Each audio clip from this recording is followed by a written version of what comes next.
శక్తి గారు, శక్తి గారు, మీ అమ్మగారు వచ్చారు.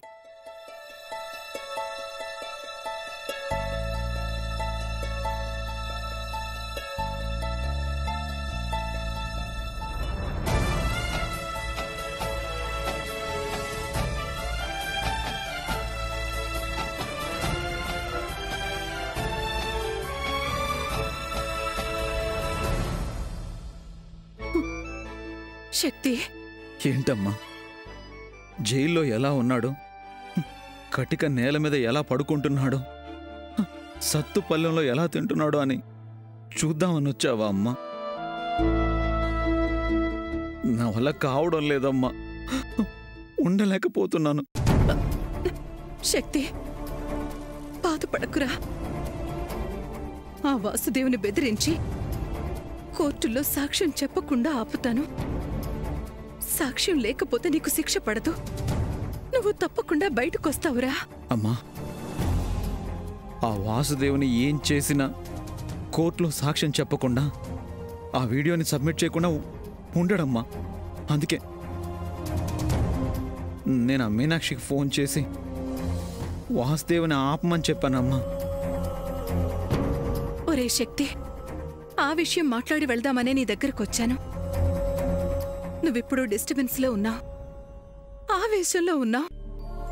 ఇలాంటి పరిస్థితుల్లో నువ్వు మరో తప్పు చేయకూడదు. అమ్మా. అవును శక్తి, తెలియకుండా నువ్వు ఒక తప్పు చేశావు. భయంతో ఆ తప్పు సరిదిద్దుకోవడానికి మరో తప్పు చేశావు. ఆ తప్పుల్ని సరిదిద్ది నిన్ను బయటకు తీసుకురావాలంటేనే చాలా కష్టంగా ఉంది.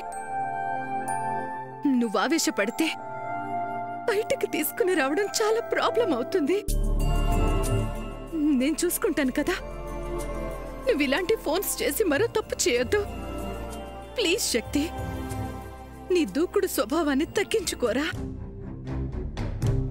ఏం చేసైనా సరే నేను నిన్ను బయటికి తీసుకుని వస్తాను. దయచేసి అంతవరకు ఓపిక పట్టరా. ఎలాంటి ఆలోచనలు పెట్టుకోకుండా అమ్మ మీద నమ్మకం ఉంచి ధైర్యంగా ఉండు. వస్తాన్రా.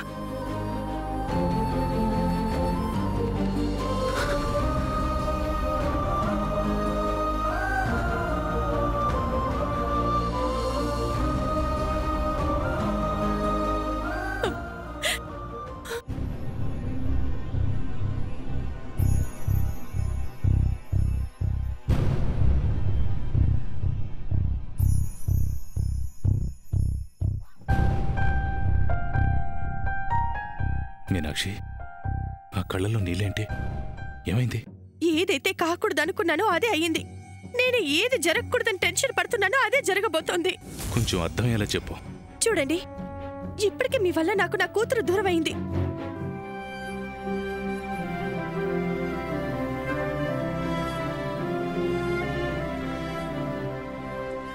నాకు అతనికి ఏ సంబంధం లేదు. ఆయన నా భర్త కాదు. నీకు వాసుదేవ్కి ఏ సంబంధం లేదా? లేదు,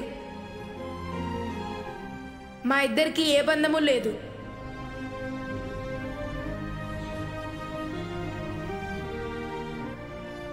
సార్. ఏంటి రవి? కొన్ని సంతకాలు చేయాలి సార్.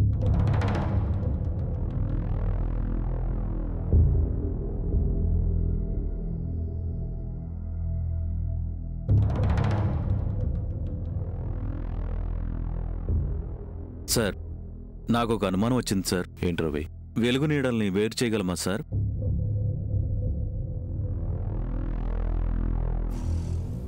ఏం చెప్పాలనుకుంటున్నావో స్ట్రైట్గా చెప్పు. మీరు చేసిన పని గురించే సార్.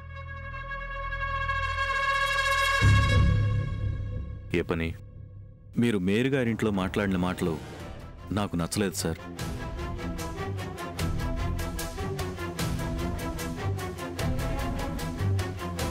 కళ్ళు రెండు వేరైనా అవి చూసే చూపు ఒకటే.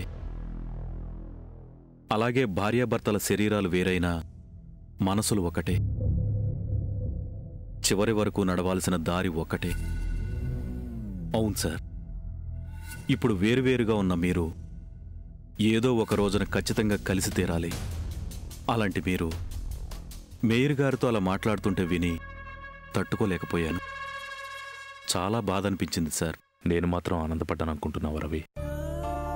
కాకపోతే బాధ నాదే కాబట్టి బయటికి చెప్పుకోలేకపోతున్నాను. ఎవరికి చెప్పుకోవాలో తెలియక నాలో నేనే సతమతమవుతున్నాను. మీనాక్షికి నాకు ఎటువంటి సంబంధం లేదని ఆ మేయర్తో చెప్తుంటే నా మనసు ఎంత వెలవెలలాడిపోయిందో, నా గుండెల్లో ఎన్ని అగ్నిపర్వతాలు బద్దలైపోయాయో నీకే కాదు ఆ మీనాక్షి కూడా తెలియదు రవి. నా కన్నబిడ్డ నాకు కానివాడని నేను చెప్తున్నప్పుడు ఈ గుండె కాచిన కన్నీరు ఎవరికి కనబడుతుంది రవి? సార్, ఒకప్పుడు కన్నీటి విలువే తెలియని నాకు ఇప్పుడు కన్నీరు కార్చలేని స్థితిలో ఉన్నాను రవి. గుండెల్లో అంత బాధ పెట్టుకుని ఆ మాటలు ఎలా అన్నారు సార్? ఏం చేయను రవి. ఒకప్పుడు మీనాక్షి నా వల్ల ఎంతో నష్టపోయింది. ఇప్పుడు కూతురు కూడా నా వల్లే కోల్పోయిందనుకుంటుంది. అందుకే మీనాక్షికి కానీ జైకి కానీ ఏ కష్టం నష్టం రాకూడదని ఆ మేయర్ కానీ శక్తి కానీ ఏదైనా చెయ్యాలనుకుంటే నాకే చెయ్యాలి, కానీ వాళ్ళకి ఏ హాని తలపెట్టకూడదు. మీనాక్షి జైలుతో నాకే సంబంధం లేదని ఆ ఉమాదేవి శక్తులు నమ్మాలి. అందుకే వాళ్ళ ముందు అలా మాట్లాడాను. సార్, మీరు అనుకున్నట్టు మీనాక్షి గారు జై నమ్ముతారేమో గాని ఆ మేయర్ గారు శక్తి నమ్ముతారని నేను అనుకోవడం లేదు సార్. అవును సార్, ఒకవేళ మేయర్ గారు నమ్మినా ఆ శక్తి మాత్రం అస్సలు నమ్మడు సార్. నమ్మాలి రవి, నమ్మి తీరాలి. ఆ ఉమాదేవి వల్ల కానీ శక్తి వల్ల కానీ నా భార్య బిడ్డలకి ఎటువంటి హాని జరగకూడదు. అందుకు శక్తి నేను ఒకసారి కలవాలి. సార్, శక్తిని జైల్లో నేను కలవటానికి ఏర్పాటు చేయి.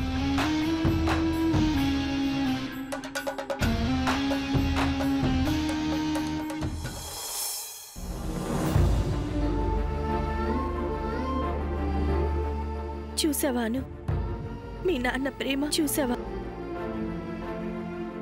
మీ నాన్నకి మనమంటే ఎంతో ఇష్టమని, నేను ఆయన్ని ద్వేషిస్తున్నానని నువ్వు నన్ను కాదని మీ నాన్న దగ్గరికి వెళ్ళావు. కానీ ఆయన మనమంతా ఏమీ కాని వాళ్ళమని, మనకి ఆయనకి సంబంధం లేదని చెప్పారు. మనసు లేని మనిషి మాటలు నమ్మి నువ్వు ఆయన దగ్గరికి వెళ్ళినా ఆయన మనసు మాత్రం మారలేదమ్మా. మీ నాన్న మారలేదు. అమ్మా మీనాక్షి, దేవు మనసు లేని మనిషి కాదమ్మా, మనసు నిండిన మనిషి. మనసు నిండా మిమ్మల్ని నింపుకున్న మనిషి. బాబాయ్, ఆయన గురించి మీకు పూర్తిగా తెలీదు.